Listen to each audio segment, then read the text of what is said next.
आज हम शब्दों का वर्गीकरण यानी पार्ट्स ऑफ स्पीच के बारे में समझेंगे।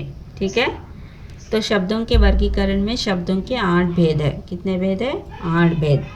उसके नाम है संज्ञा, सर्वनाम, विशेषण, क्रिया, क्रिया विशेषण, संबंध बोधक, समुच्चय बोधक, विस्मयादि बोधक। कौन कौन से हैं? संज्ञा, सर्वनाम, विशेषण, क्रिया, क्रिया विशेषण, संबंध बोधक, समुच्चय बोधक, विस्मयादि बोधक। तो सबसे पहले हम संज्ञा के बारे में यानी नाउन के बारे में जान लेते हैं। तो किसी व्यक्ति, वस्तु, स्थान या गुण के नाम को संज्ञा कहते हैं। तो संज्ञा की परिभाषा क्या है?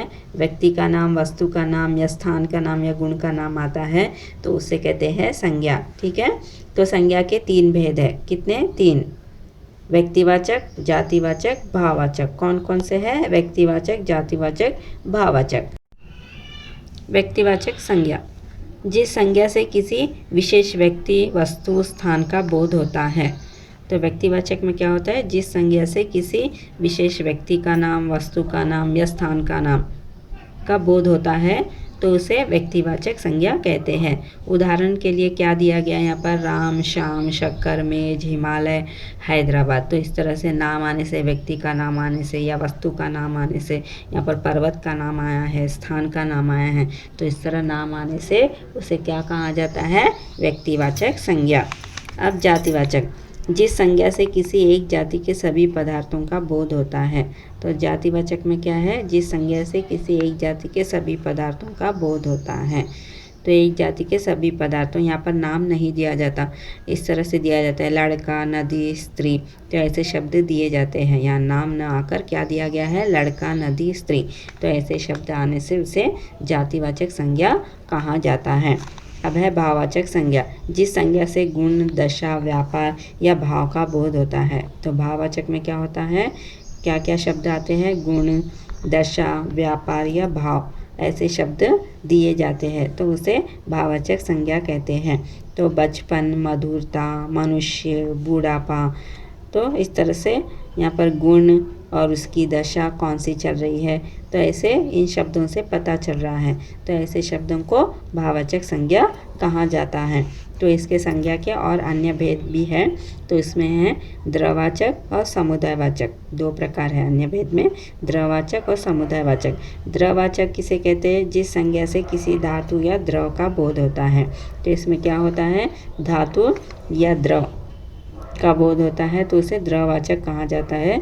जिस तरह से यहाँ पर कुछ उदाहरण शब्द दिए गए हैं, सोना, चांदी, तांबा, लोहा, दूध।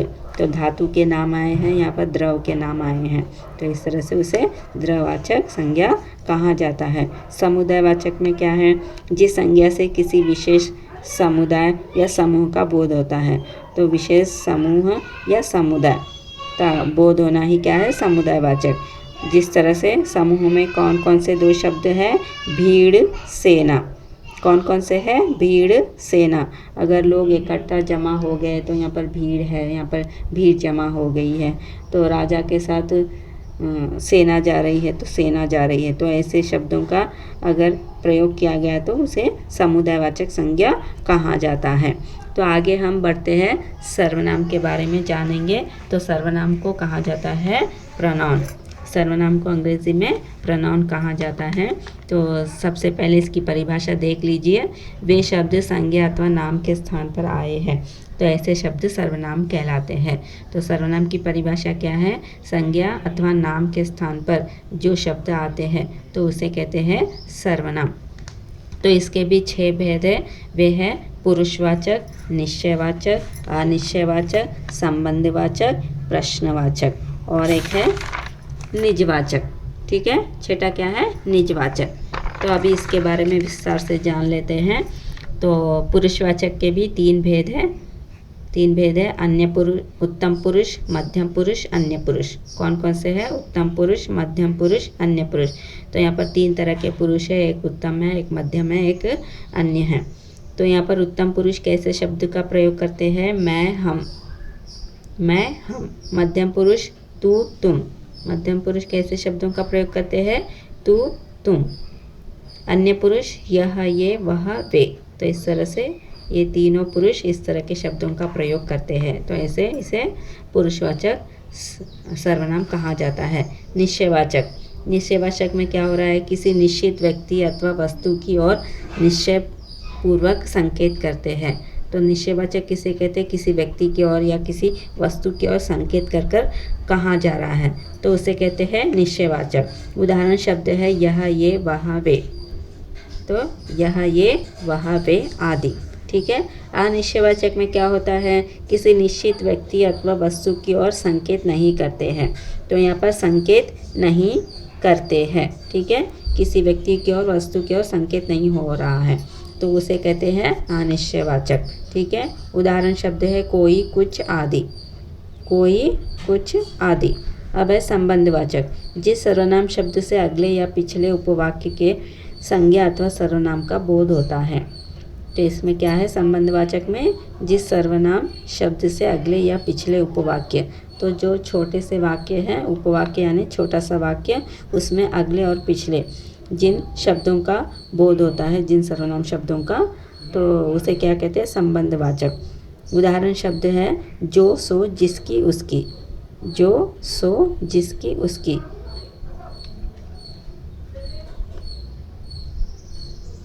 जो,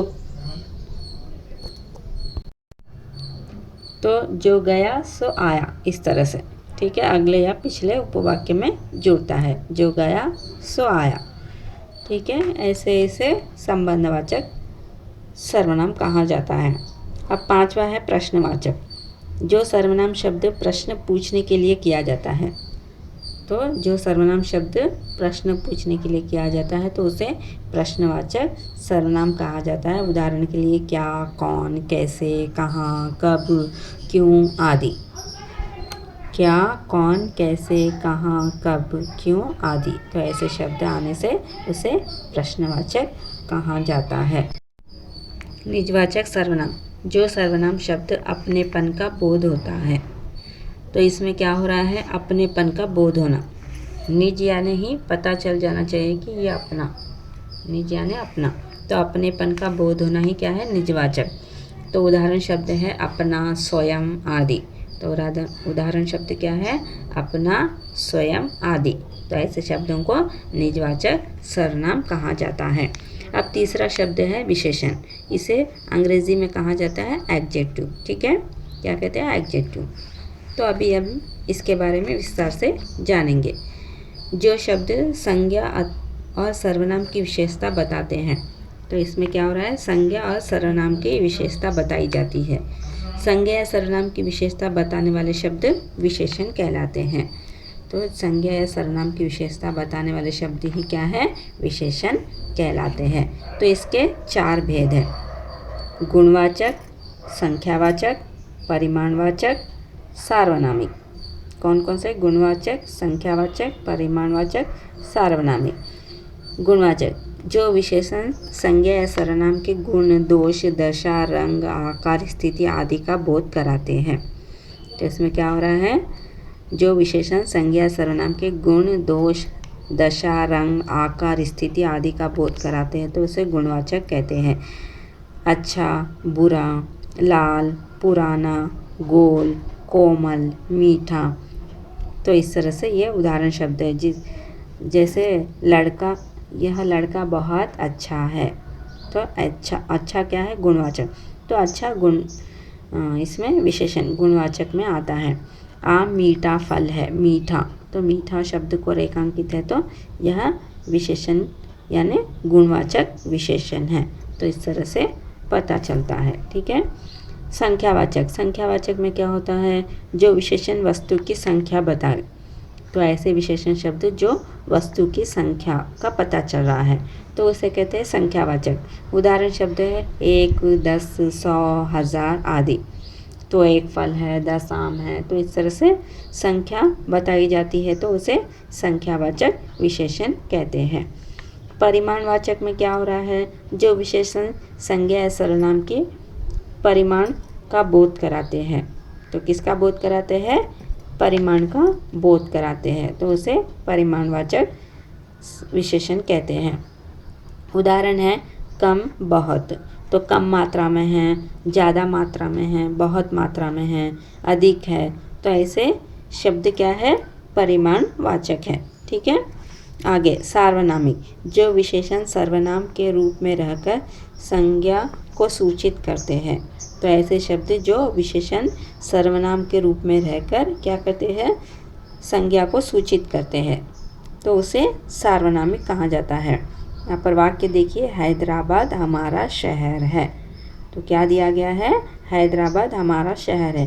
तो हैदराबाद आया है यहाँ पर, और सर्वनाम शब्द हमारा, तो ये हमारा क्या कर रहा है, संज्ञा को सूचित करते हैं, यानी हैदराबाद को सूचित कर रहा है। तो ऐसे शब्दों को सार्वनामिक कहा जाता है। हमारा क्या है, सार्वनामिक विशेषण है। ठीक है, आगे चौथा शब्द है क्रिया।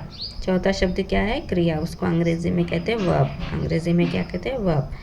किसी काम का करना या होना प्रकट हो, ऐसे शब्द ही क्रिया शब्द कहलाते हैं। तो क्रिया में क्या है, किसी काम का करना या होना प्रकट होता है तो उसे क्रिया कहते हैं। इसके दो प्रकार है, अकर्मक क्रिया, सकर्मक क्रिया। कौन कौन से हैं, अकर्मक क्रिया, सकर्मक क्रिया। अकर्मक क्रिया किसे कहा जाता है, जहाँ कर्ता के व्यापार का फल कर्ता पर पड़े, उसे अकर्मक क्रिया कहते हैं। तो इसमें क्या हो रहा है, कर्ता के व्यापार का फल कर्ता पर ही पड़ना, तो उसे अकर्मक क्रिया कहते हैं। उदाहरण वाक्य देखिए, राजू पढ़ता है। तो पढ़ता क्या है, क्रिया शब्द है। तो यानी इसमें कर्ता का व्यापार का फल कर्ता पर ही पड़ रहा है। राजू, राजू क्या है, क्रिया का व्यापार राजू पर पड़ रहा है, यानी कर्ता पर राजू पर पड़ रहा है। ये क्या है, क्रिया शब्द है। पढ़ता क्रिया शब्द है, तो इसका फल कर्ता पर पड़ रहा है, तो ऐसे इसे अकर्मक क्रिया कहते हैं। बच्चा सोता है, सोता कौन सो रहा है, बच्चा। गाड़ी चली, चली कौन चली, गाड़ी चली। ठीक है, इस तरह से। अब सकर्मक क्रिया, जहाँ कर्ता के व्यापार का फल कर्म पर पड़े, उसे सकर्मक क्रिया कहते हैं। सकर्मक क्रिया किसे कहते हैं, जहाँ कर्ता के व्यापार का फल कर्म पर पड़े, उसे सकर्मक क्रिया कहते हैं। उदाहरण वाक्य है, राकेश चित्र बना रहा है। तो क्रिया का व्यापार कर्म यानी चित्र पर पड़ रहा है, तो चित्र बना रहा है, ये कर्म है, तो कर्म पर पड़ना, तो उसे कहते हैं सकर्मक क्रिया। लड़का दूध पी रहा है, क्या पी रहा है, दूध, दूध पर पड़ रहा है यहाँ पर। ठीक है, व्यापार का फल। तो यहाँ पर खरीदना, सोहन किताब खरीदता है, क्या खरीद रहा है, किताब खरीद रहा है। तो इस ऐसे शब्दों को क्या कहते हैं, सकर्मक क्रिया। जहाँ क्या हो रहा है, कर्ता के व्यापार का फल कर्म पर पड़ रहा है, तो उसे सकर्मक क्रिया कहते हैं। तो क्रिया में क्या होता है, किसी काम का करना या होना पाया जाना, पढ़ना, लिखना, कूदना, खरीदना, सोना, तो इस तरह से ये क्रिया शब्द है विशेष। तो इस तरह से आज हम लोगों ने शब्दों के वर्गीकरण में 8 शब्द में से संज्ञा, सर्वनाम, विशेषण, क्रिया के बारे में आज यहाँ तक हम लोगों ने पूरा किया है। तो मैं समझती हूँ कि ये 4 शब्दों के बारे में आपको बहुत ही अच्छी तरह से समझ में आया है। तो अगले भाग में हम क्रिया विशेषण, संबंध बोधक, समुच्चय बोधक, विस्मयादि बोधक के बारे में जानेंगे। धन्यवाद।